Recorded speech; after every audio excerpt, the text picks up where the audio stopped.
Hi everyone. Can you all hear me?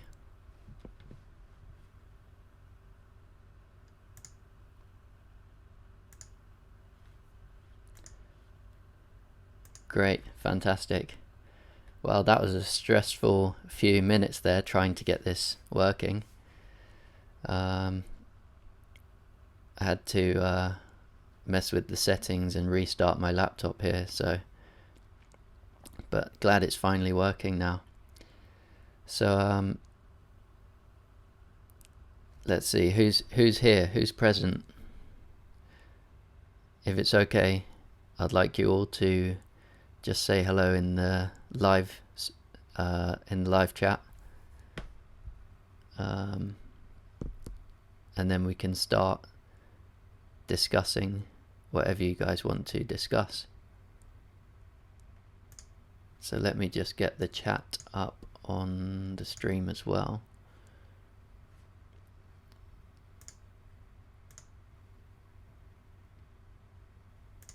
There we go.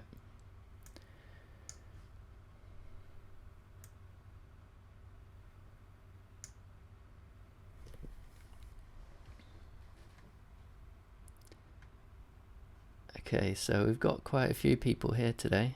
That's good. Brian Davis, I think. Brian, is that correct?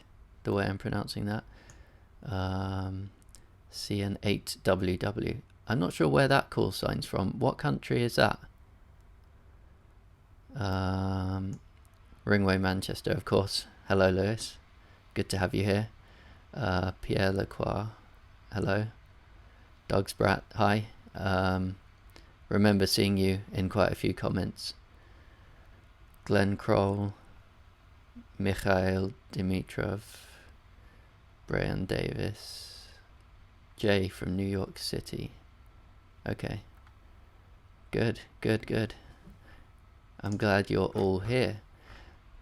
Let me just have a look at the page and see how many people. 19 people watching. Okay, great. So I didn't have any very specific topic to present today. I just thought we'd have a general chat about hotspots, DMR, fusion, DPMR, scanning, all that sort of thing. So if any of you guys have any suggestions or any questions that you want to know about, ask them down in the live chat. The idea for this was mainly for it to be led by you guys. So you guys should be asking all the questions and I'll be just responding to you. I've also got Zello open, and if any of you talk through on Zello, then it should come onto the live stream. The information to get onto the Zello channel is on the live stream at the top. So if you just search for that channel and the password is digital, you should be able to log in.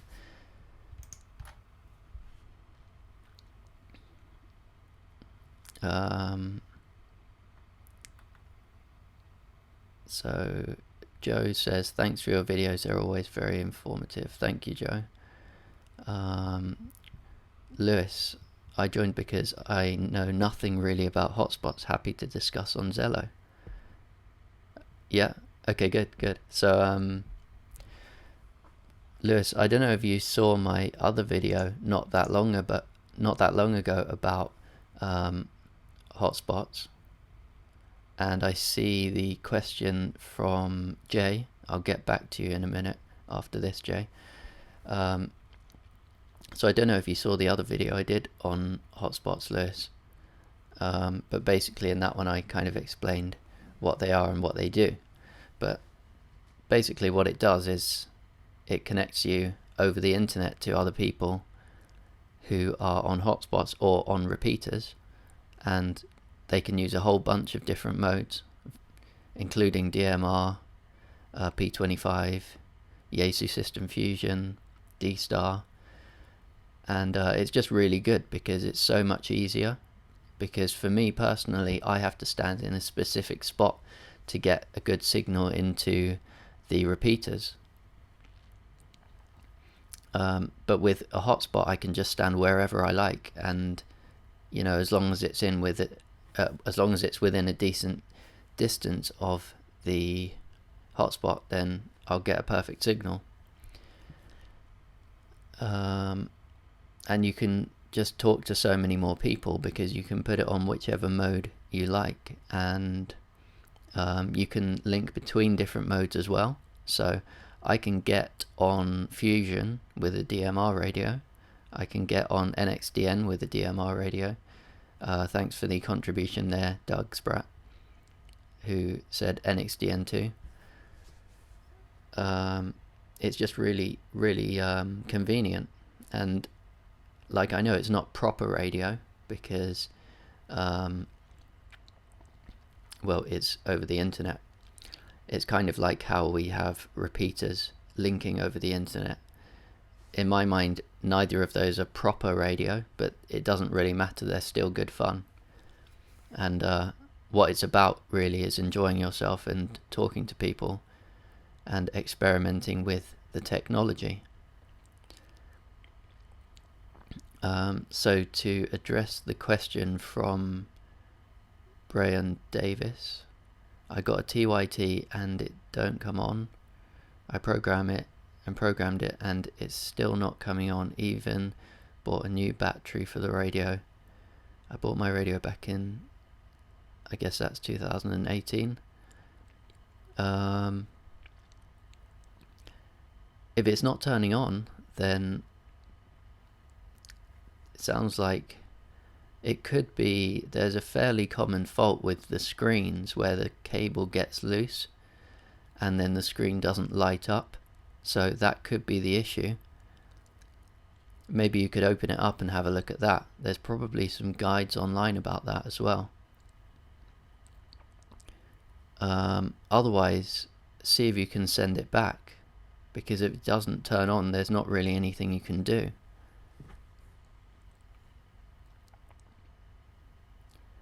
Sergio says, thanks, very good theme, DMR and hotspots. XE2KSL in Monterrey, Mexico. Hello, Mexico. Good to have you here. I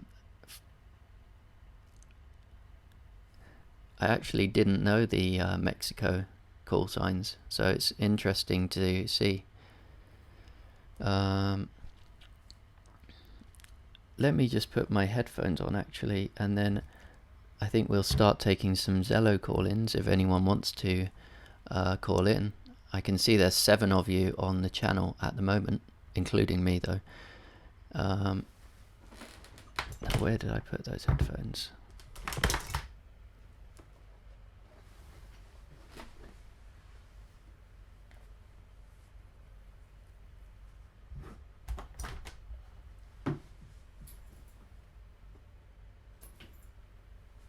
Just a second, guys.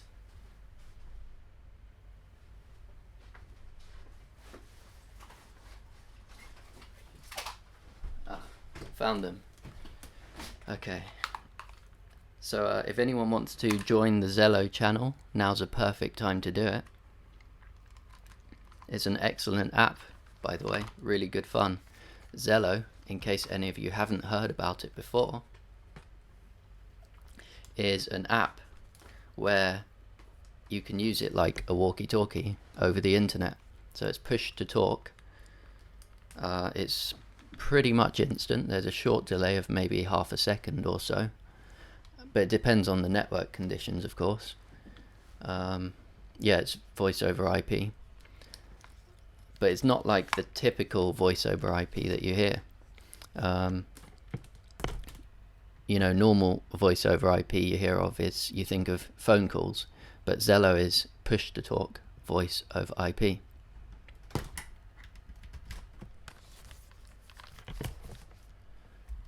Okay, so I've got my headphones on now, in case anyone does want to call in on Zello as well. And let's catch up with the live chat a bit. Okay. Let's catch up with. Hi, Ben. Live chat. Hi, Lewis. Thanks for calling in. Got a bit confused there. I heard my voice in there as well. Okay, so D Sacco says, "Hi Ben, great videos. I've been on Zello for a month now. Love that I can chat with amateurs even though I'm not licensed. I can't do that on 2 meters or 70 centimeters. Keep the videos coming, mate." Thank you very much for that comment. Yeah, it is fantastic that you can chat with people on Zello even though you're not licensed. It's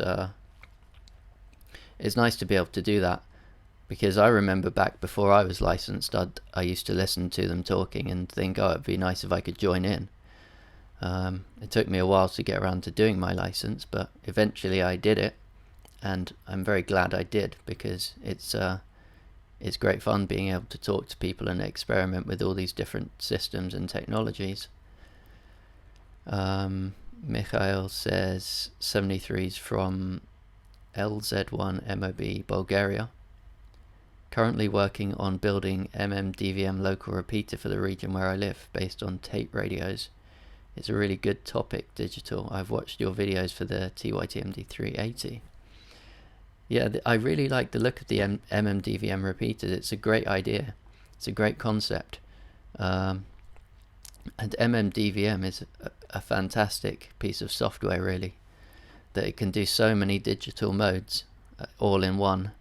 For those of you who are watching who don't know what it is, MMDVM is kind of a piece of software that lets you use multiple digital voice modes. So it stands for multi-mode digital voice modem, and so it does DMR, P25, NXDN, Yaesu Fusion, D-Star. Is there any others I forgot? I think that's all of them. And you can set a repeater up to listen on all of those modes and to repeat all of those modes in one single repeater, which is just fantastic. And it's cheaper than buying a like a proper DMR repeater or a proper repeater for whatever mode it is, because you can make it yourself out of old mobile radios. Brayon Davis says, "I've got a Baofeng GT3WP. I'm just looking for a program. I guess you mean to program it. The Baofeng. I see Unbox. I see putting it together. I don't see anything about the cable or how to program it. The GT3WP. Let me just look that one up.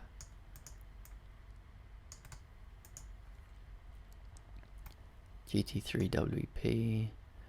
That looks pretty similar to a lot of the other Baofeng radios. Okay, also known as the UV82 and BFA58. Okay, Brayon Davis, if you go and look at my videos on the UV5S, have a look on my channel for the UV5S. It should be the same software as that radio. So have a look at that, and you should be able to get the software. And the cable you need is just a standard Kenwood 2-pin style connector Baofeng programming cable. If you search for that on eBay, you'll find it. David Hunter, I've one area of trouble when using my hotspot. Why do I have to reprogram the channel in my radio with whatever talk group that I want to use or listen to? Yeah, that's a good question. So the easiest way to do it is, on certain radios you can change the talk group dynamically from the front panel. So on the MD380, if you put the Thai MD380 tools firmware on, then what you can do is double tap the hash key, also known as the pound key in some regions, and you can put in a talk group and use it straight away. So I see later down in the next message you said you've got a TYT MD UV380. Now that radio doesn't have that function, and a CS800D. I don't know much about the 800D, but I don't think it has that function. So what you have to do instead is program in a whole bunch of channels with different talk groups on each one. So all of the talk groups you want to use, just program it into a new channel. That's the best way to do it if you don't have a radio that has that feature of kind of front panel programming for the talk group immediately like that. I think that the Anytone radio, the AT UV868, I think that has that feature though. Chris, I know you have that radio. Maybe you could chime in on that, whether it has the feature that you can just double tap the hash key and... Oh yeah, Chris says it's correct. Thanks, Chris. So let me catch up with all the other comments.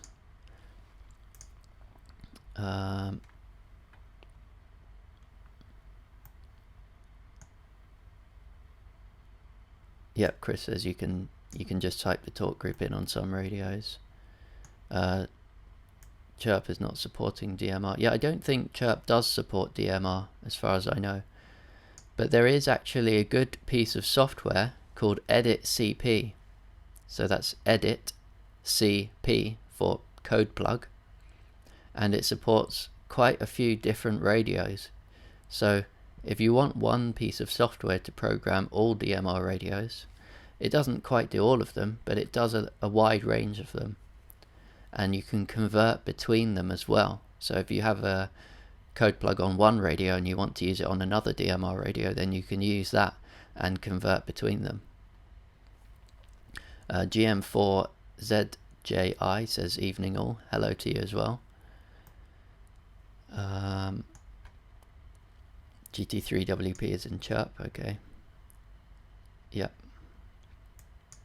Oh, you need the Motorola style cable. Oh yeah, you're right actually, Lewis.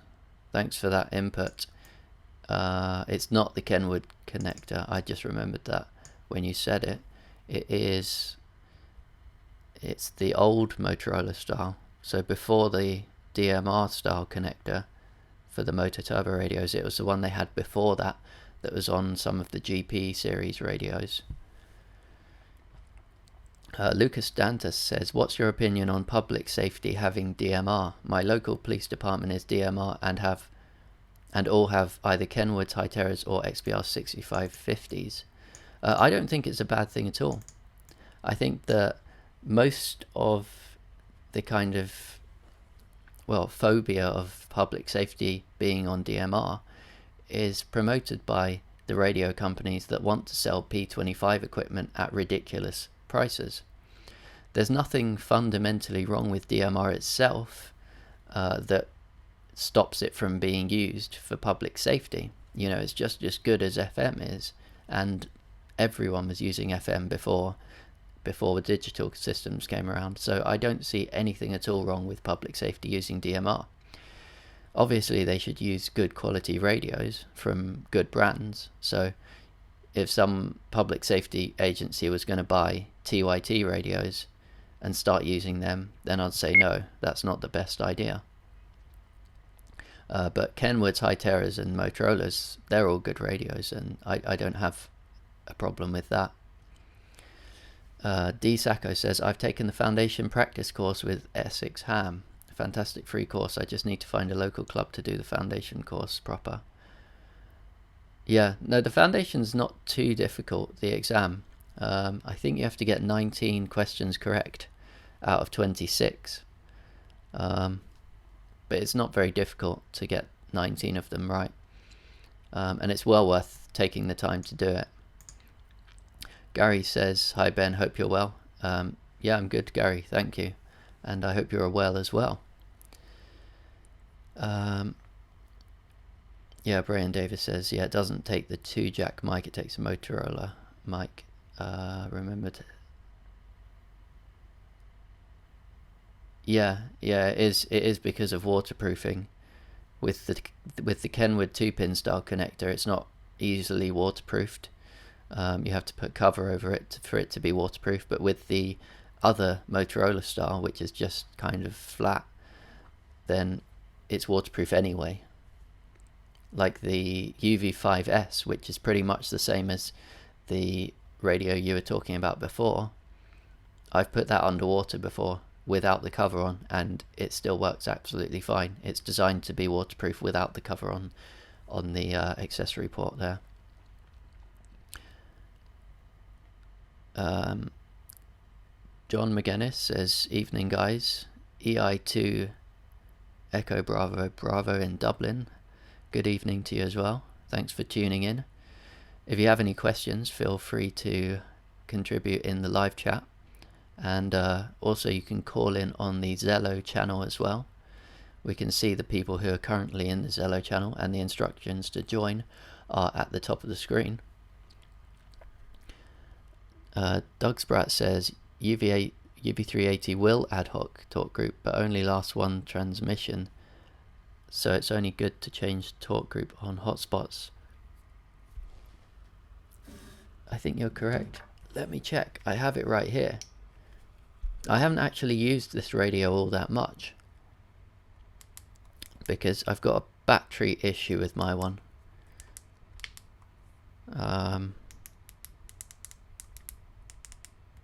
Oh yeah, it does. If you hit the hash key twice on the MDUV380, it does go to the dynamic group call thing, and you can just key it in there and use it. Oh, it's only once. Okay, it is only once that you have to do it.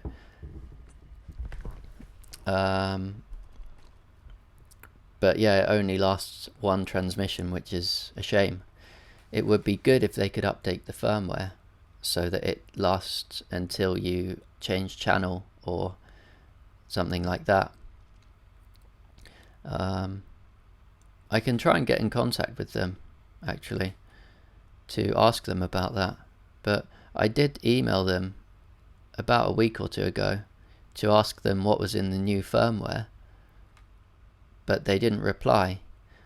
But I think the new firmware is something about frequency bands, like limiting the bands that the radio can operate in, because of that big FCC notice that was released a few months ago saying that, you know, the radios have to work and be certified and all that. Felix M says, thanks for the awesome informative videos. Now I'm ready for DMR. 73 is from KC2SNJ. That's really good to hear. If you have any other questions about DMR, then that's what this is for, this live stream, for you guys to ask questions and for us to discuss whatever you want. Josh Wade, hi, I just joined the live stream. I was the one you were mainly talking to in your last live stream. Yeah, I remember you, Josh. Good to have you back again. Thanks for tuning in. For those who don't know, I did a live stream before, but only a maximum of 7 people were watching. So I didn't really consider it a success, because at the peak 7 people were watching, but most of the time it was like 3 or 4, and then only I think 2 or 3 people joined in the chat. But today lots of you are joining in the chat, so it's really good. Doug is correct about the UV380. Yeah, okay. Press hash once. Yeah, thanks. Chris, you've told Retivis it doesn't work.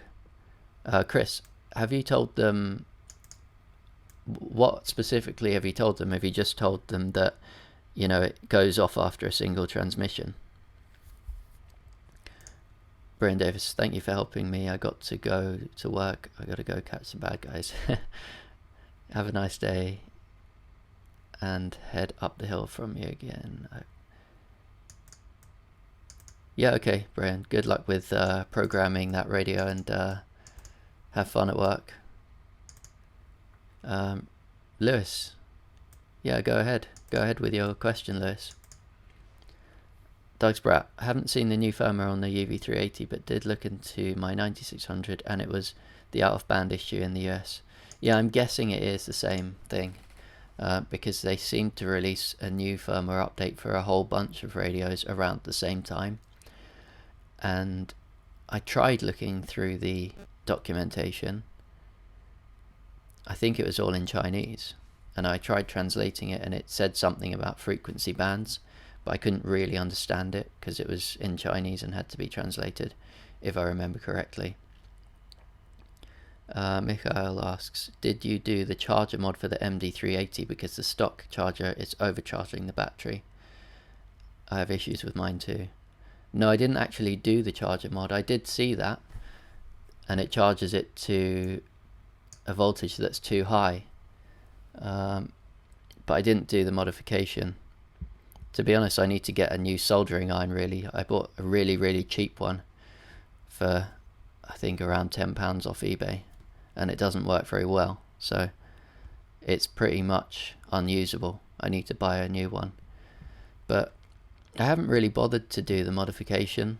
I've not had too many issues with it really, but it's a good idea if you use the MD380 an awful lot. Okay, yeah, the hold time's too low on the MDUV380. Will I ever appear in front of the camera? It's a good question, Lewis. I can see Andy's keying up on Zello. You guys could probably hear it as well, I think. Let me turn the gain of that up a little bit. I'm not planning to appear in front of the camera, Lewis. It's, you know, my videos are more about the radios, so it's not really about me.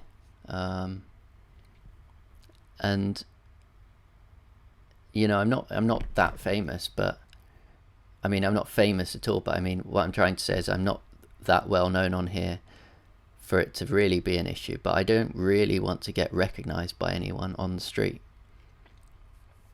You know, I'm sometimes in the comments section, I'm a bit blunt with people and you know, if I annoyed people too much and then they recognize me in the street, it might not be very good. So, but just generally, I kind of like the idea of privacy, so I'm not planning on putting my face in the videos really. Josh Wade, okay, that's a question for Lewis.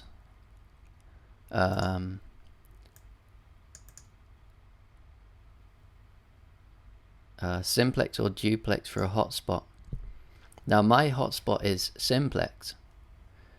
I don't have a duplex one. I haven't tried the duplex ones. What I read online is that they are kind of having some issues. They're not working perfectly at the moment, but I'm not completely sure about that. I don't know a huge amount. If anyone else has any input on that, if any of you guys have any duplex hotspots, what do you think is better? Maybe you could join in the live chat and give your opinion on that. But for me, the simplex one works perfectly fine.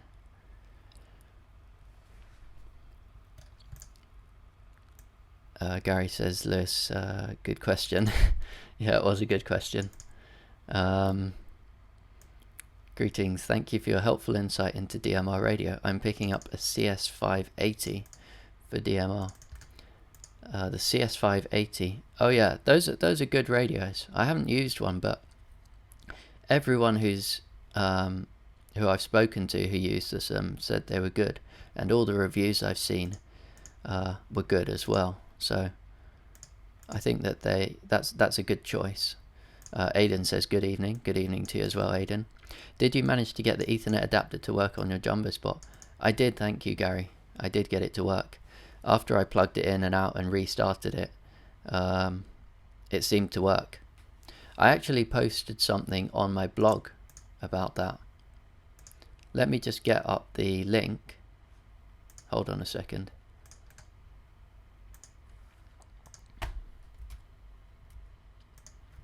Okay, I'm posting the link to it on the live chat. But it does work, and it seems to work fairly reliably as well. Lewis says, trust me, you'll be recognized. I have been about 7 or 8 times now. Yeah, see, that's the kind of thing I don't really want to happen, Lewis. I've been recognized by my voice actually a few times on the radio. Another YouTuber, his call sign is 2E0IQJ. He recognized me on the radio. I was talking on one of the local repeaters, and a few other people. And I think one person at my radio club recognized my voice as well from the videos. Dougsprat has both duplex and simplex hotspots. Chris, this is about the duplex and simplex, saying that the duplex means you can be connected to 2 talk groups at the same time. Okay, but you'd need 2 radios for that anyway, wouldn't you? So that's not a massive benefit, is it, Chris? Josh Wade, do you know of any cheap radios that have heterodyne receivers in them? The MD380 does. That's why I like it so much. It's a good, reliable, cheap radio with a super heterodyne receiver, and the MD390 as well. The MD390 is exactly the same as the MD380 really, except it's in a different case which is waterproof. The MD390 can also overcharge the battery if you leave the radio in the charger for a long time, but it's a bit trickier to fix because there's a protection diode in the battery pack.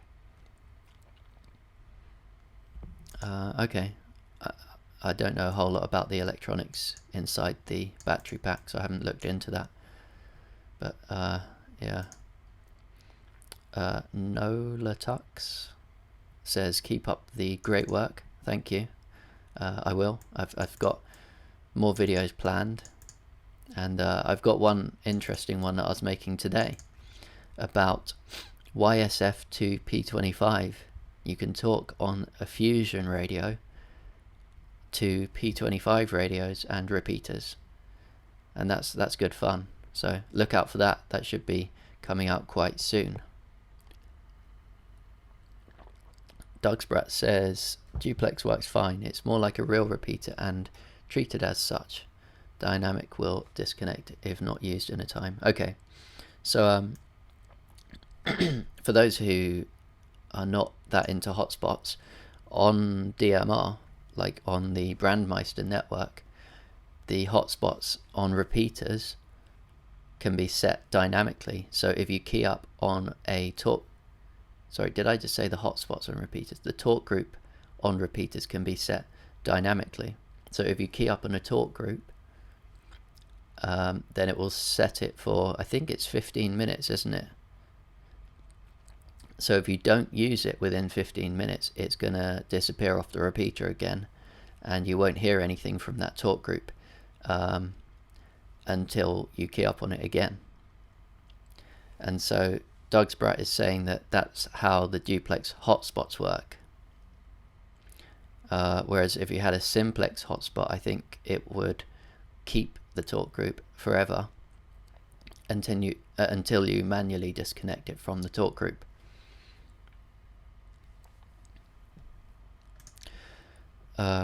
Lewis is saying Connect systems are good. I found battery lifespan has been poor and they're expensive to replace. Okay. I know a friend who's gone through 2 batteries in 2 years, and another guy who's on his 2nd battery in 1 year. Oh, that's not very good, is it? Is that on the CS580, Lewis, or is that on other Connect systems radios? KB10, or is it KB10, is here. Hello to you. Welcome to the live stream. Adam says, hi all, is my old ICOM ICR2 mini scanner any good for anything these days? Let me look that up. ICR2. So it doesn't cover digital. I'm just trying to see which frequency bands it does cover. If it does HF, then there's still plenty of stuff to listen to on HF. all the amateur bands and stuff. You can listen to airband. Not sure exactly where you are in the world, Adam, but you can listen to things like the license-free radios, M3HHY, Delta Sierra 025 calling. Are you on frequency, Lewis? Okay, hold on a second. 26 Delta Sierra 025. Hi there, Dave. I'm currently doing a live stream using this channel, actually. If you'd like to tune in, then go to my YouTube channel and you can tune into the live stream. But your message has just been broadcast live over YouTube. That was an interesting interruption there. Let's see if he's going to reply.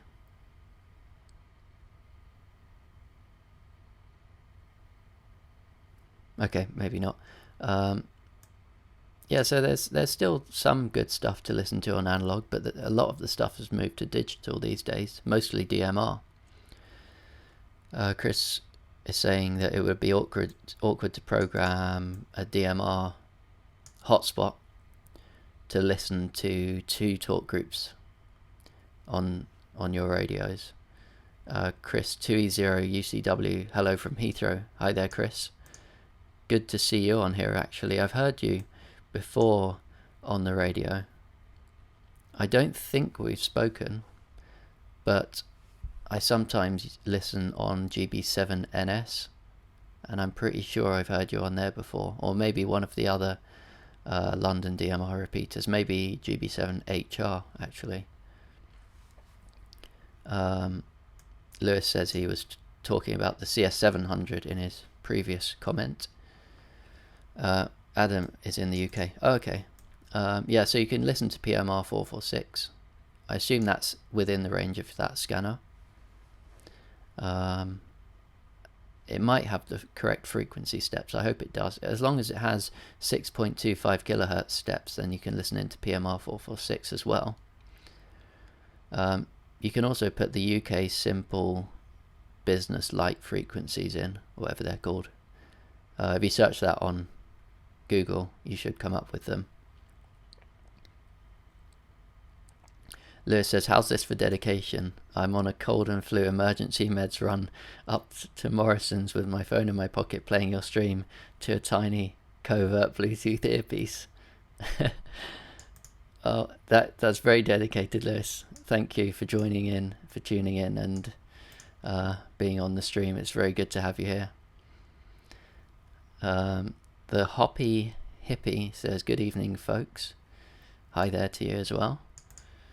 Doug Spratt, not bad programming the hotspot. Has one setting for duplex, then two frequencies, RX and TX. Radio, you program channels for same plus two talk groups. Chris 2E0 UCW says, what's your call sign? My call sign is 2E0KZA. So 2 Echo 0 Kilo Zulu Alpha. Thanks for the live. Is it safe to upgrade my Hotspot to 4.0? Some people have problems after the update. Well, I'm using 4.0 on my hotspot. It's not a Zoom spot, it's one of the Chinese ones. It's a jumbo spot. But it's working absolutely fine. And if it doesn't work, you can always put the old image back on your SD card. And you know, there's no restriction on downgrading or anything. John McGinnis says, Lewis, you deserve a medal for that dedication. Yeah, I agree. Jean says, what do you suggest? About upgrading. Yeah, okay. I would upgrade it now. I've upgraded mine and it's working perfectly fine. And they're still doing regular updates as well. So you'll keep getting the updates and any bugs in it will be fixed. Adams says, I've not done much with digital, but used to like the old days with an analog scanner. First scanner I owned came from Tandy. Oh, that's well before my time, Adam. Long before my time. I didn't get into the radio scene until roughly 2011 or so. I got my first scanner, which was a Uniden BC72XLT with 100 channels and 10 banks, so you could put 10 channels in each bank, and it was analog only, of course. I later ended up doing a modification to that to get the discriminator tap out of it, and then I plugged it into my laptop and put the audio through DSD, and I was listening to DMR, and that was probably back in 2011 or 12 or so. Doug's Brat, new SD card, then you can go back to 3XX easy. That's a very good point, Doug. I assume your name's Doug, isn't it? I guess. Yeah, SD cards are very cheap, so yeah, it's very easy to get another SD card, or if you have one lying around. But really, I don't think it would be necessary to go back. I haven't had a single problem with mine so far. GM4ZJI says Tandy was great.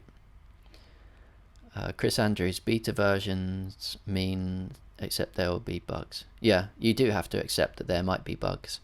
But you know, it's all about experimentation and stuff. So it's not a mission critical system or anything. It's just for chatting to people and having fun. So it's not too much of a big deal if there are bugs, really. And it is still in active development. They're still working on it, so they should fix them quickly if there are any bugs. But as I say, I haven't encountered any so far. How about a radio that shows color code, time slot, talk group, and radio ID for any frequency in the blind? So I'm guessing you mean you don't know any of the information and you just want to tune to the frequency and have it show all of the information. Doesn't the Anytone radio do that? Chris, you have the Anytone, don't you? Does the Anytone have that feature? I'm pretty sure it does, where you can just tune to a frequency and turn on the monitor mode or something, and it will show the color code, time slot, talk group. Josh says Anytone 868 does, yes. Yeah, okay, thanks for that, Josh. So there's the answer to your question, OCSRC. The Anytone D868UV has that feature. David asks, what's my favorite DMR portable? Now that's a good question, David. Yeah,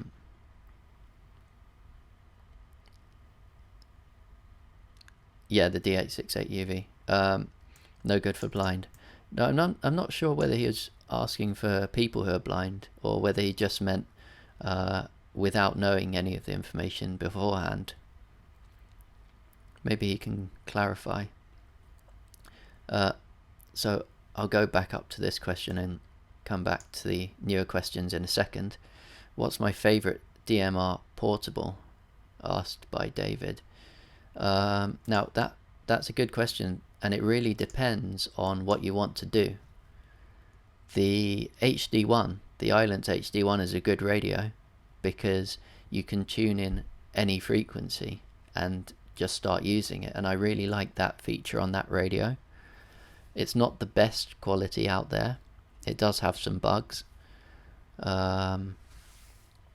Like the scroll wheel on the top. It kind of flicks back and forth between channels sometimes. So if you're scrolling it one way, it will go the other way for one or two channels or one or two menu items, and that's kind of annoying.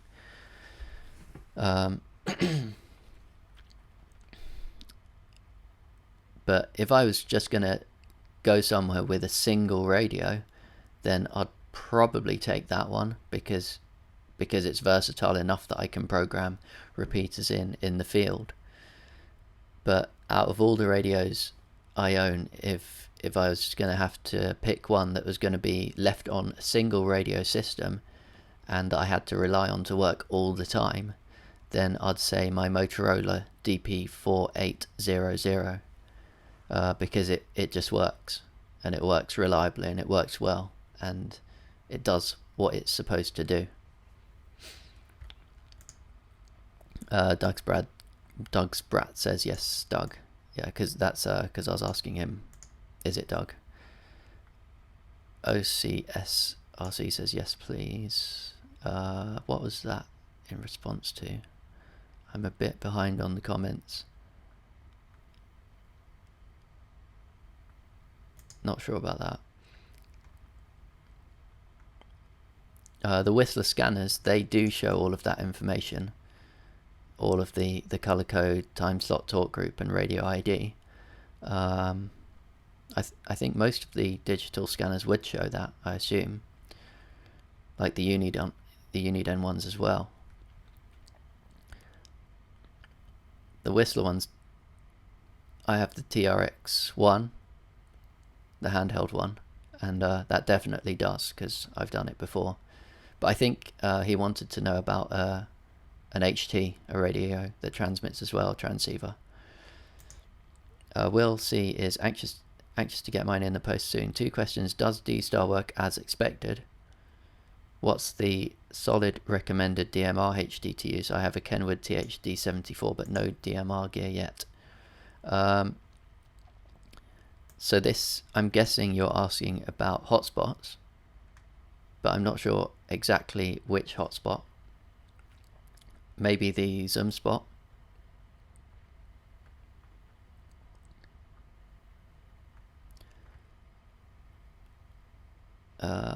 But yeah, I'm using the jumbo spot, and it works very well. I haven't tried it on D-Star though. I don't own any D-Star radios at all, so I can't really comment on that bit. But for all the other modes I've used it on, it works really well. I have a whole bunch of DMR equipment, and I have a FT70D, a Yaesu System Fusion radio as well, and it works very well on both of those modes. It works perfectly. What is the solid recommended DMR HT to use? A lot of people like the Anytone D868UV.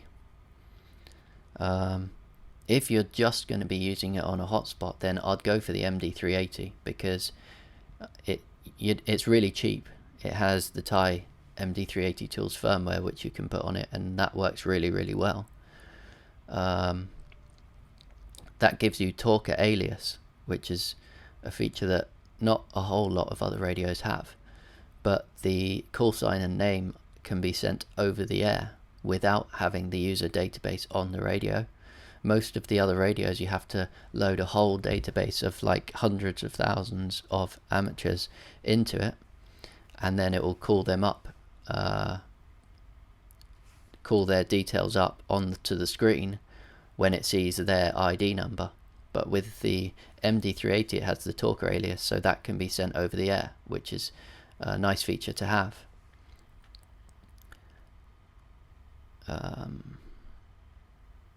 Promiscuous is best on the 868, 878.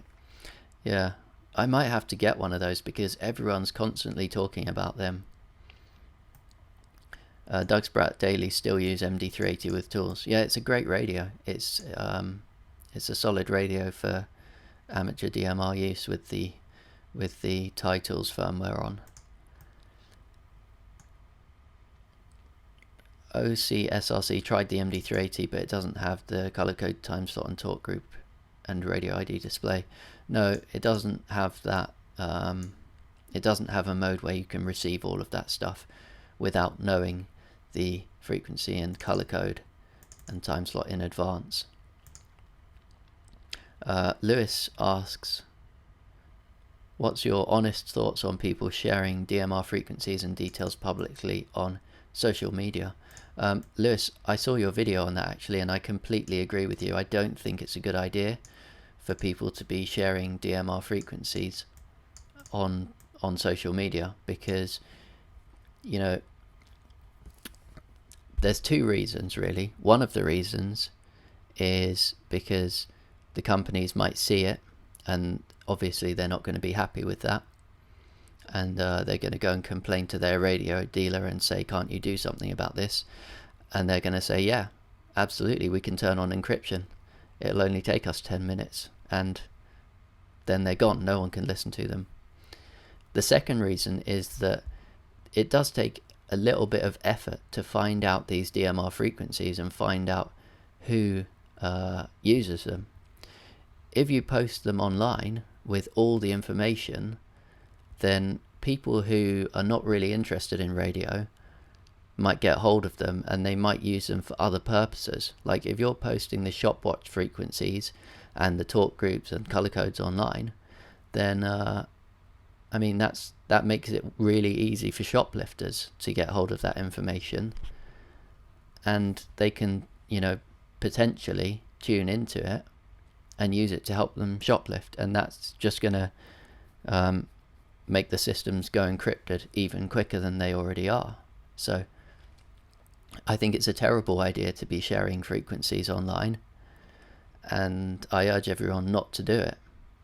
If you find a frequency that you want to keep listening to, then keep it to yourself. The WS 1080 only shows color code and time slot. Okay. Oh, that's a shame. I thought it would show everything. On the TRX1, I'm not sure if it shows the radio ID by default, but there is a setting where you can turn it on for sure, because it's on my one and it shows it.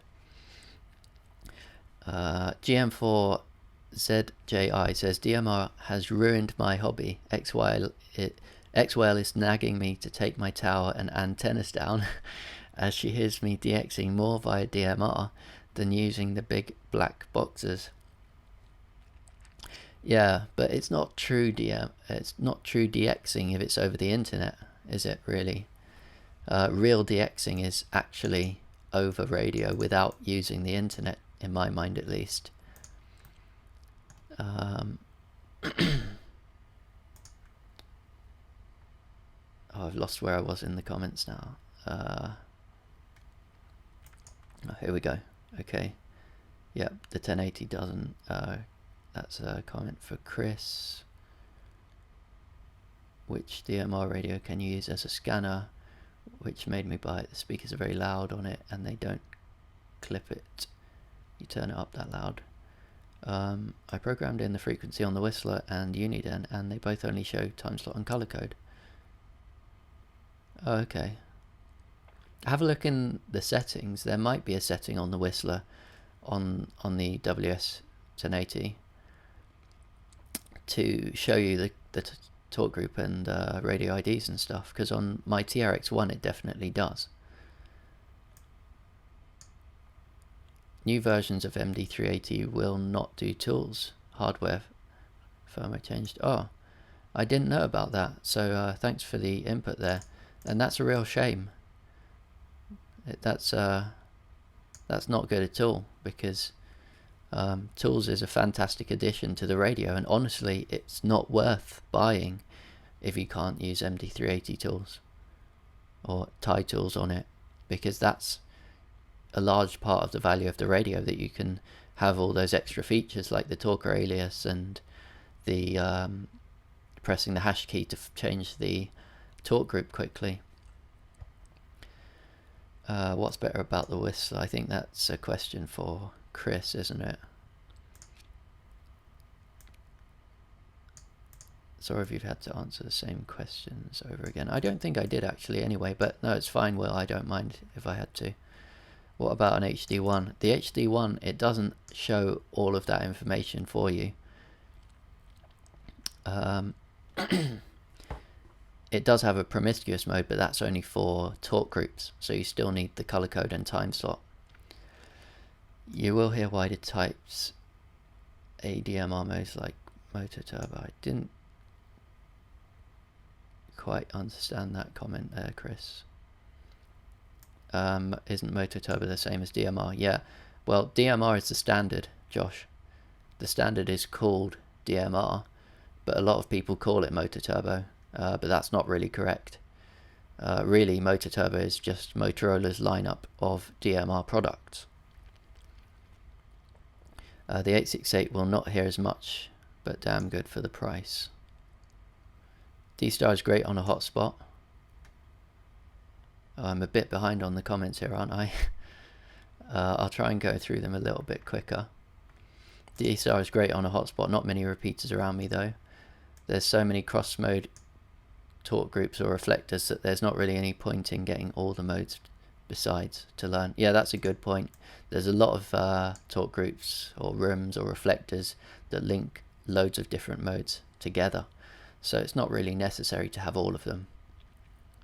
If you're trying to pick which digital mode to get, if you're someone that isn't in digital modes at all, then just have a look at which modes have a lot of repeaters around you and go for that one.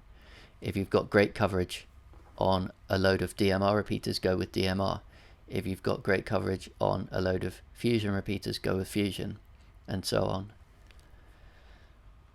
Josh Wade, I find that if I scan 2 meters and 70 centimeters daily, then you get lots of different DMR frequencies. Plus, if you use Ofcom Spectrum Information Portal, then you can look up what company is using that frequency. Yeah, that's good points there. Best using an SDR for scanning. Yeah, it is definitely better to use an SDR. You can see frequencies so much easier on an SDR than you can with a scanner. And they're a lot cheaper as well. If you buy an RTL SDR, they're like £10, like $15 or less. And you know, the RF performance is probably not quite as good as a scanner, but you can hear a lot on them, and you can decode loads of digital modes as well. You don't have to pay for upgrades to decode DMR or NXDN or whatever. If you want to buy a DMR, which is the best? Now that again depends on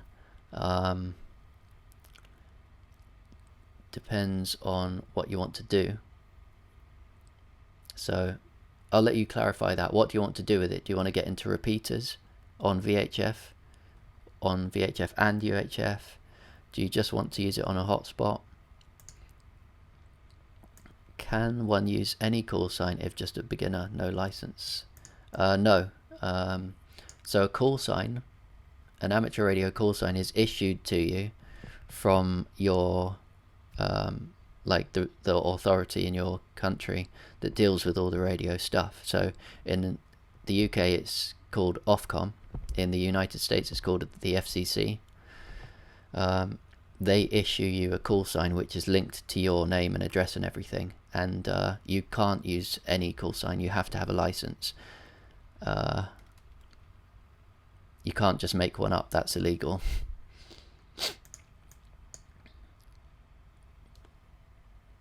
Gary says the Whistler 1088 and 98 are the same. Okay. There is a setting to show the RID, but it doesn't receive. Okay. Ben, did you get the ad hoc working on the MMDVM 380? I guess you mean, Chris. Yeah, I did. I just pressed the hash key and it worked fine. Thanks for that, Chris. There was some video loss. Oh, that's a shame. Hopefully it's still working now. Oh, my voice is getting a bit tired from all this talking. Constantly talking since... Well, it's been like an hour and a half or so.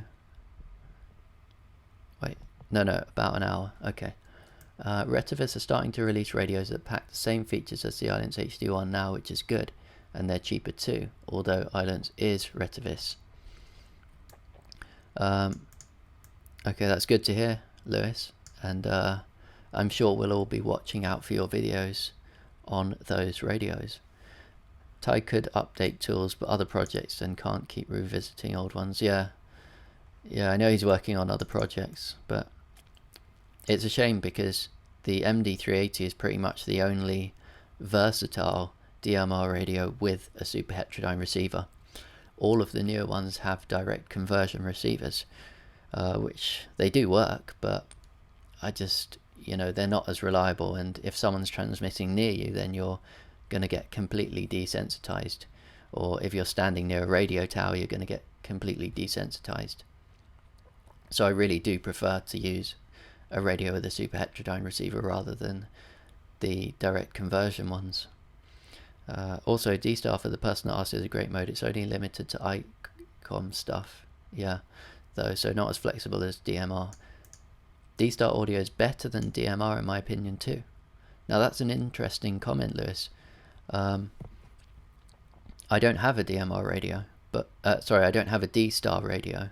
I have lots of DMR radios, but I've listened to a lot of them online, and I've always thought that DMR was much better, and technically DMR should be better because it uses a newer version of the vocoder. D-Star, I think it uses Ambi Plus, whereas DMR uses Ambi 2 Plus, the next version up. David, I love my XPR 7550. I'm in the US. However, it's nice to have the flexibility to tune to whatever repeater on the fly and change torque groups, like you said. I carry an Anytone 868 for that. Yeah, the Anytone 868 is meant to be a good radio. Everyone's reviews of it are really good. At the moment, I'm quite into the Hotspot stuff, but if I get bored of this, or once I get bored of this, I might have to buy an 868 or an 878 just to review it and make videos on it, and well, just to know about it, because everyone's always talking about it. OCSRC, what software are you using on the SDR? SDR Sharp. So if you type into Google SDR Sharp, that is the software I'm using. I used to use SDR Sharp but couldn't find DMR plugin. There is a DSD plugin for it, but you don't really need to use the plugin. What you can do is you can use VB cable. It's a free download online. Just search VB, that's Victor Bravo cable, and you set the settings up so that SDR Sharp outputs its audio into VB cable, which is a virtual sound card, and then you set your default recording device to the output for that virtual sound card, and it will put it into DSD, and that will let you decode DMR. Chris says the 868, 878 and HD1 are my current best radios. Danny Reed, probably a repeater. Okay, so judging by what everyone else is saying online, I'd probably go for the Anytone 8D878UV. I think that's what it's called. The Anytone 878. Others are modifying the 868 to 878. I hear it works. And Chris says it works. Thanks for answering the question for me, Chris. Because I don't know, honestly. I've read that it works. I've seen a guide on it, but I don't have an 868 to try it myself. Lewis says D-Star is Ambi Plus. That's right. I just prefer it. It's down to taste, though, I suppose. A lot of people hate D-Star. Yeah. No, I think the thing is probably, Lewis, that I think it's the ICOM radios. Just they implement it very well, and they have a lot of settings for the audio, so you can tune it so it sounds good. If they had all those settings on a DMR radio, I think then DMR would sound better. But I think it's mainly because of all that stuff that D-Star might sound better. But I do think that DMR, when used properly and when set up right, does sound really nice. DPMR is another nice mode too. It has its advantages because the cheap Chinese radios use all sorts of weird and wonderful codecs, lots of which aren't compatible. My DV1 won't even decode some. Yeah, they do have an interesting vocoder that they tend to use, In fact, there are two vocoders that they tend to use on DPMR radios, the cheap Chinese ones. One of them is the ASELP vocoder. That's ASELP, not ACELP. ASELP with a C is the one used in Tetra, which sounds really, really good. ASELP with an S is the one made in China by a Chinese university, I think. I'm posting a link to an article on my blog now, actually, about that vocoder. I tried to translate the journal article that they wrote in Chinese about it. Now, the translation wasn't completely successful, but you can kind of understand some of what's going on. The other vocoder that they use, Lewis, is Ambi plus 2C, which is not the same as Ambi plus 2. It's a separate vocoder, but it's actually made by DVSI. I'm not sure why they use that instead of Ambi plus 2. I guess it's probably cheaper or something. GM4ZJI says, only thing that stopped me using D-Star was the price of the rigs. Yeah, that's a good point. A lot of people get into DMR, I think, because it's so cheap to get into. You can get a radio for like £60 or so, or even less maybe. Lewis says, so it allows for a bit of privacy on the mode, which is nice. Yeah, it's a good point. OCSRC says, I have virtual audio cable. What decoder do you use? DSD? No plugin available. Yeah, there is no, or there might be a plugin actually, but I don't bother to use it.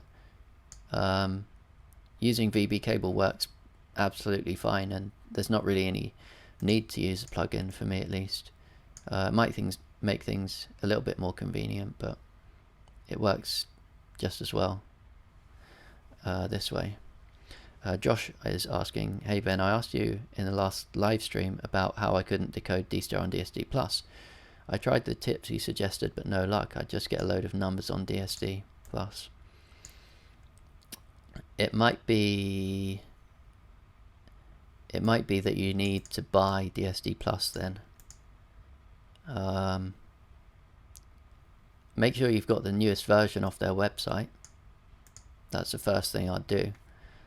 But it could be that only the paid versions, the newer versions, have the D-Star in it. I'd guess that's the issue. Lewis says, Ben, another fantastic sounding mode is IDEN. Very illegal over here, so shh. 13 handsets in my shack. Sounds better than them all, in my opinion. Yeah, I had a look at those actually, Lewis. They did look very nice, and I was tempted to get them at one point, but yeah, I didn't end up getting them, but they did look very interesting, and there was some really nice videos about them on YouTube. There was one I remember actually, I think I must have watched it quite a few times, where this guy went out and did a range test somewhere in the USA. It was like a kind of desert looking area.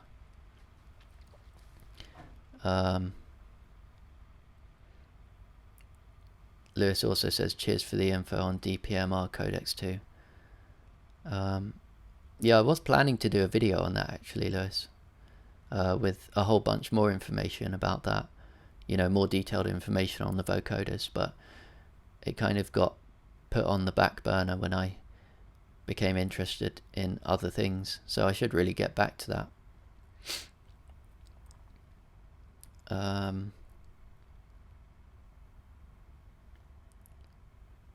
John McGuinness was saying lol at Lewis regarding the frequency hopping spread spectrum, the IDEN radios, or mobile phones if you like, because originally they were mobile phones on the Nextel system in the United States.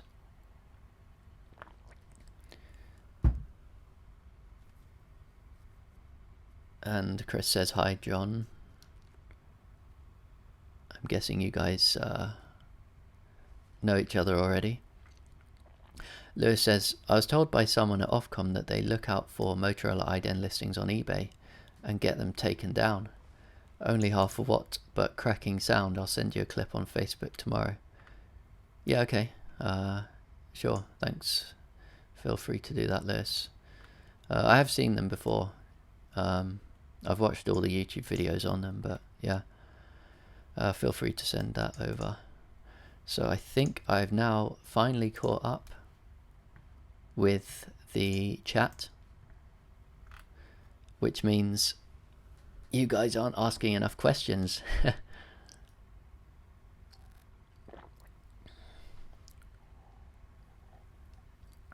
Just having a drink here because my throat's a bit dry from all the constant talking.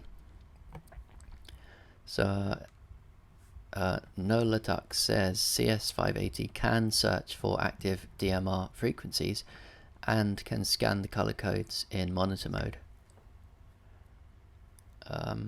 Yeah, I remember reading about the CS580 actually, and how you could just tune to a frequency and it would you'd hear whatever activity was on there without knowing the time slot, color code, or talk group. Chris Andrews says, quick tip for Pi-Star, backup settings, reflash image, import settings. So that's going to be with upgrading to the latest version of Pi-Star. I've got a video on that already on my channel. So if you do want to upgrade your hotspot, assuming it's on Pi-Star, to the latest version, then have a look on my channel, and I've got a full guide showing how to do that, including backing up the settings and including putting them back on there once you've put version 4 on.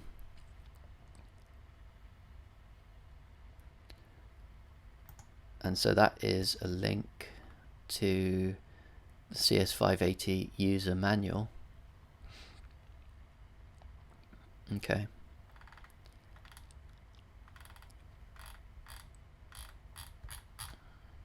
Yeah, I can't really read through all that now, but if you guys want to have a look through that, then there you go.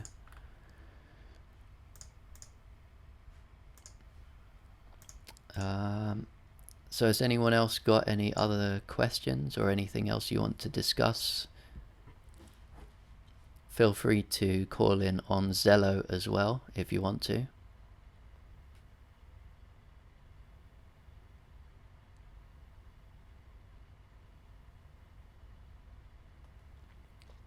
Oh, actually, I've got a question for all of you guys, actually. Did any of you join the live stream after getting a notification that I started streaming on YouTube? Because on the last stream I did, no one got a notification that I'd started streaming, so that's why not many people turned up. Okay, Lewis says he did, and Roy also says that he did. And Josh, okay. Illiterate Beef just got a notification 20 minutes ago. GM4 said JI also got a notification, and Gary. Okay, that's good. So, and Doug's Brat also got a notification, but he set an alarm. Okay. So, of those of you who got the notifications, I'm assuming that you didn't set it beforehand as a reminder. Could you let me know on that, whether you set it as a reminder or whether you didn't know about the live stream and you just got the notification randomly and you saw it and you're like, oh, there's a live stream, I'll join it.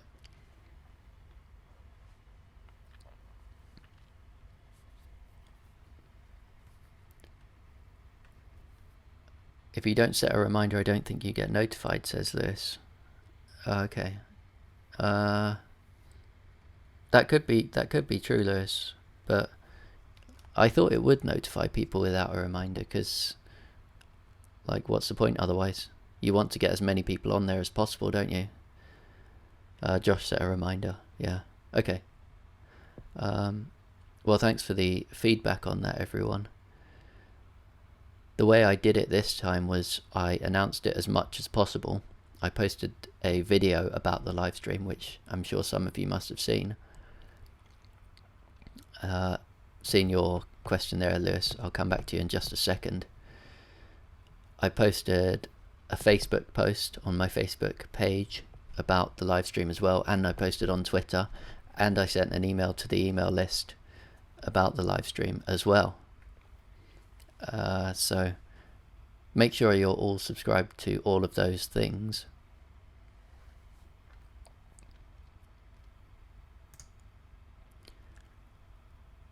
So that you get notifications whenever I do live stream. But I think what I'm going to do in future is just make a video beforehand, like I did with this one, so that you'll see it and set the reminders. So going back to the question from Lewis, what's your thoughts on the network radio's craze? I don't mind them. You know, they work, and they work pretty well. They're not proper radio in my mind because they're over the internet, but I don't see anything wrong with them at all. And a lot of it is technical experimentation, and that's what the hobby's about, really. So I'm not especially interested in them, but I don't have a problem with them either. It's just I'm kind of indifferent to them. I do find Zello a really good platform though. It's really useful, and it can be good fun as well. GM4ZJI, I tapped bell and subscribe. Notification on any movement on your channel alerts me on mobile. Okay, good. So hopefully you would get notified if I did a live stream just randomly. Like if I didn't announce it beforehand, then just started streaming, you would get a notification, hopefully. Danny Reed says, press the bell on YouTube. Yes, thank you, Danny. Very good point there. Everyone, make sure that you've pressed the bell on YouTube if you want to get notifications whenever I release a new video or whenever I live stream. Otherwise you might miss it. GM4 said, yeah, I said it was a random alert tonight. Okay, that's good to hear, because I was quite worried that YouTube wasn't sending out alerts, because last time I did the stream everyone said that they didn't get notifications. Gary just got notified because I pressed the bell. Okay, good. Josh Wade is asking, can you use SSTV on 70 centimeters and 2 meters on analog or DMR? Yes, you can do. Not on DMR though. You can't use it on DMR because DMR uses a vocoder to digitize the voice, and the vocoder is optimized for the human voice, so it's not going to work well at all to send things like that over it. It might work to some limited extent. It would be an interesting experiment actually, but it probably wouldn't work very well.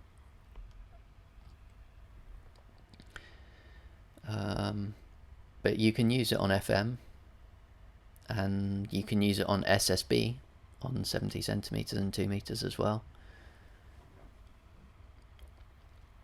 D Sacco says he got a notification without setting a reminder. Okay, that's good. I'm glad to hear that. Very interesting and informative show tonight. Thank you. Rashid Ali says, hello my brother, can you explain how to decode DMR encryption? Now that is something I'm not going to help you with. Don't ask me about that, please. You know, DMR encryption is there for a reason, and I'm pretty sure it must be illegal to try and decode it. And just for the record, I don't know how to decode it anyway. Actually, decode is not really the correct word, it's decrypt. I don't know how to decrypt it. There are different levels of encryption. There's the Motorola Basic, which is basic. It's not very secure. There's Motorola Enhanced Privacy on DMR, which is more secure. I've read that it can be cracked, but I don't know how to do it. And then there's AES-256, which is the DMR standard encryption, which is pretty much impossible to do anything with.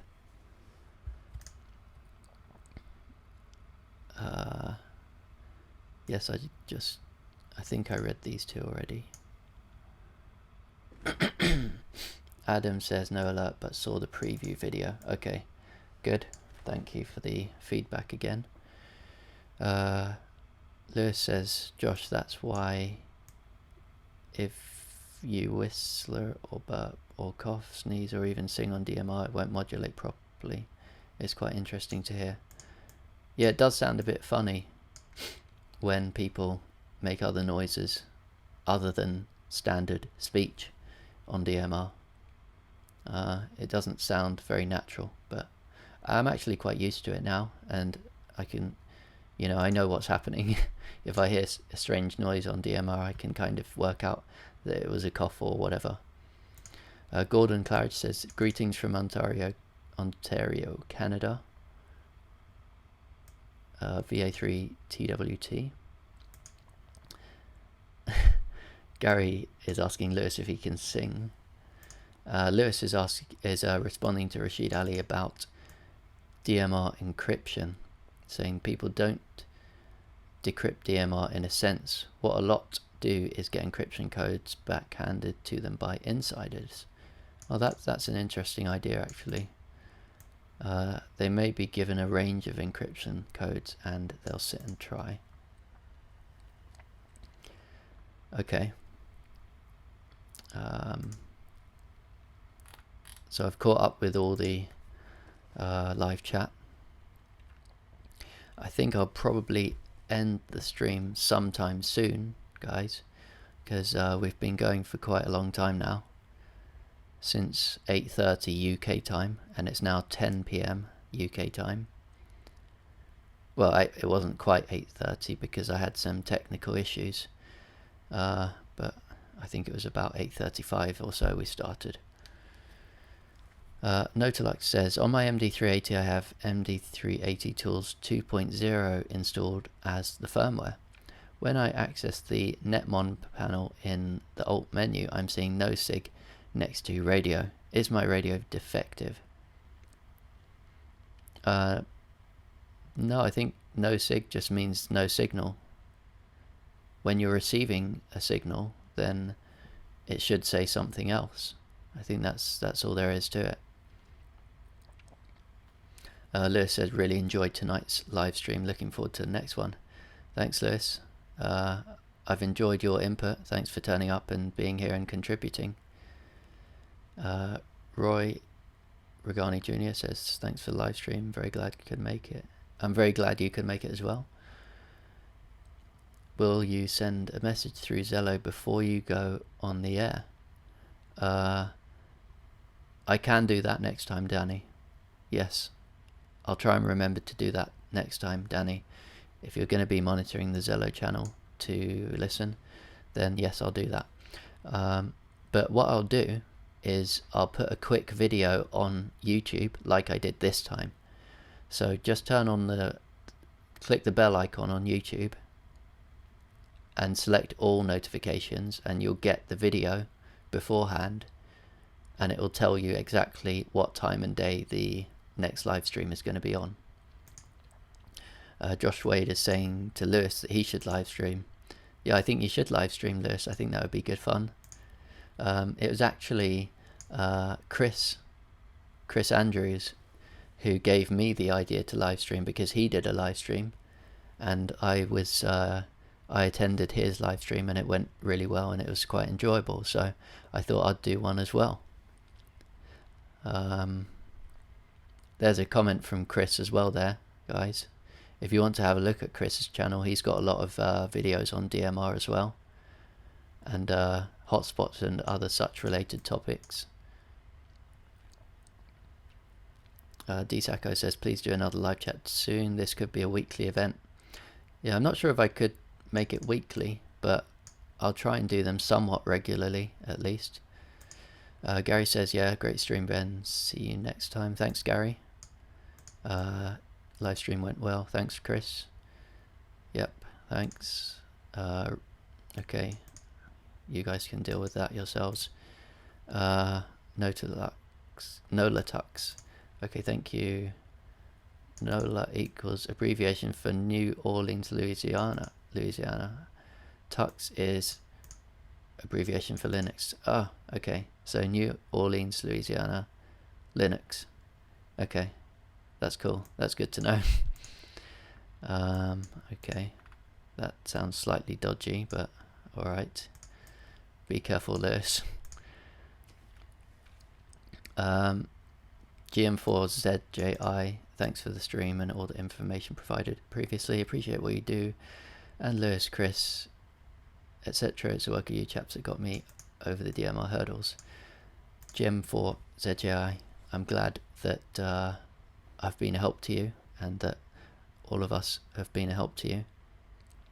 James Fletcher just said hello. Hi James, you're a little bit late. I'm just finishing off here in the next few minutes. Once we finish all the live chat messages.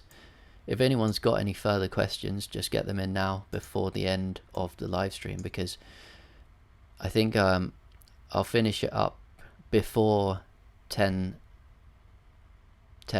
so before 10 past 10 UK time, so that's in 6 minutes. So I'm going to finish it up by then.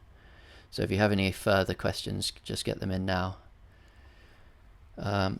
James Fletcher, I'm pretty sure, didn't you used to make videos on radios as well? I'm pretty sure I remember watching some of your videos before.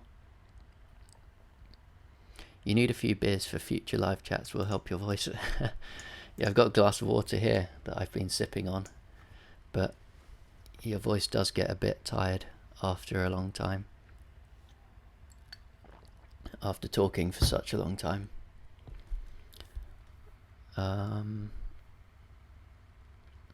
Lewis says, Ben, I've been trying to get James into DMR. Yeah, give it a go, James. If you're still watching, James, do give it a try. It's good fun. He's put off by the complicated programming. Final thoughts, I guess you mean. What would you say to him to make the jump? It's just another good fun thing to play with, really. You know, FM gets a bit boring after a while. For me at least, I like new technologies to play with, and DMR is exactly that. It's a new technology to play with. You can link to people from all over the place. Depends what network your local repeaters are on, but down here we have the Phoenix network, and that one works really nicely, and we've got some regional talk groups which are cool because you can talk to people that are somewhat local,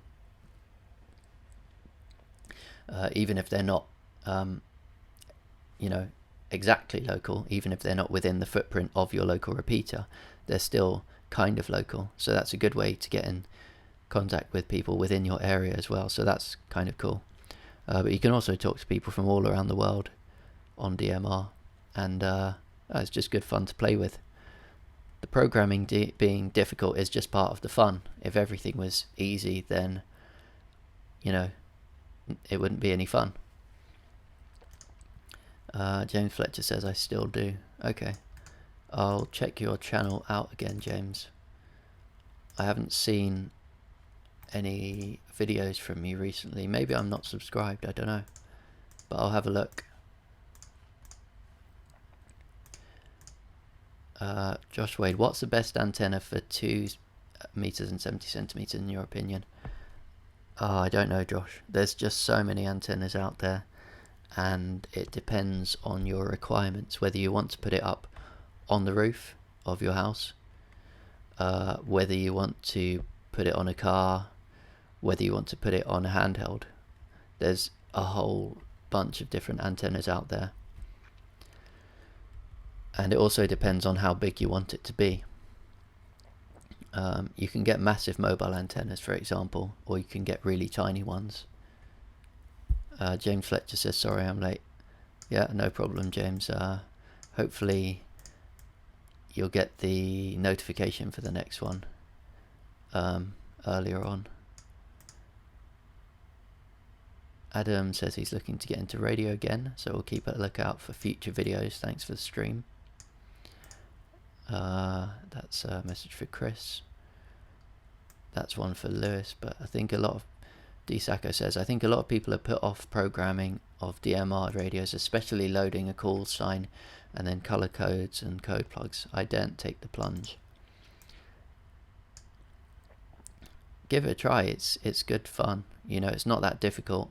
I've got a lot of videos out there showing you exactly how to do things, and you'll pick it up. You know, after programming a code plug a few times, you should get the hang of it. On the 380 you can have just one channel and use ad hoc. Yeah, that's on hotspots. If you want to use DMR on a hotspot, you can just do one channel and use ad hoc. That's actually exactly what I do on my 380. Josh Wade says for handheld, sorry, should have said that. John McGuinness replied, Nagoya NA771. Let me just check that. The 771 is the whip antenna, isn't it? Oh yeah, it is, yeah. I have one of those, but I think it's probably a fake one because it's slightly, the connector is slightly off, but it seems to work alright. I have the 773, Nagoya NA773, that's quite good as well. It's extendable, which is really handy because you can collapse it. Is a 380 as easy as that? Yeah, 380 is as easy as that. Once you program in the frequency of your hotspot, assuming you just want to use it on a hotspot, and the color code of your hotspot, and if you're using a simplex hotspot, then it doesn't matter what time slot you're on. Then put the TIE MD380 tools firmware on it, and you can press the hash key twice and program in whatever talk group you want. That's Lewis talking to DSACO there. Nagoya 771, Chris recommends that one. Mikhail says the Nagoya agreed, and he likes the NA701. I think that's a little bit shorter, isn't it? Ad hoc works on repeaters. Yeah, ad hoc works on repeaters as well, but you have to program in the frequencies for that as well, don't you? We were just saying that you can just have one channel. That's for hotspots, but if you want to use it on repeaters, yes, you do have to have multiple channels for that. And the 868, the 868, 878, you can have one channel and use manual dial. So that's pretty much the same as the MD380, isn't it, Chris?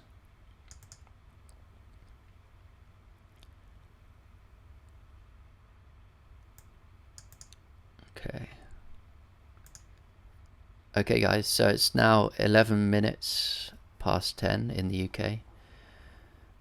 The live stream started 93 minutes ago and my voice is getting a bit tired, so I think we're just about to finish up.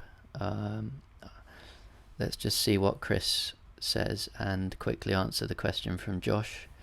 And no more questions now, please guys, no more questions, otherwise this is going to go on forever. Could you use a TYT MD380 as a repeater for the receive side and a different radio for transmit? Would the receiver be overloaded if it was PMR1 and PMR8? Yes, it would, Josh. It definitely would. On the 2 meter band on amateur radio, Josh, you have 600 kilohertz of separation, I think, between the transmit and receive frequencies. And even for that you need quite big cavities to separate the well, to block out the transmit side on the receive side so it doesn't get desensitized. Generally you want a few megahertz at least of difference between the two frequencies, and you need some, I think they are called cavities, aren't they? But basically they filter out the other frequency, the transmit frequency, on the receiver so that it doesn't get desensitized. Okay. And Chris said it disconnects after 30 minutes. Lewis says, thanks very much. Check FB Messenger. I will do, Lewis. Danny says, good night. 7 threes. John says, thanks, Ben. Okay, thanks. Yep, okay. Well, thank you everyone for turning up. Thanks for tuning in. It's been a very good, fun live stream. Lots of information, lots of interesting topics. And I hope to see you all next time I do a live stream as well. It's been real good fun. So I'm going to end the live stream now. And thank you all again for turning up. 7 threes.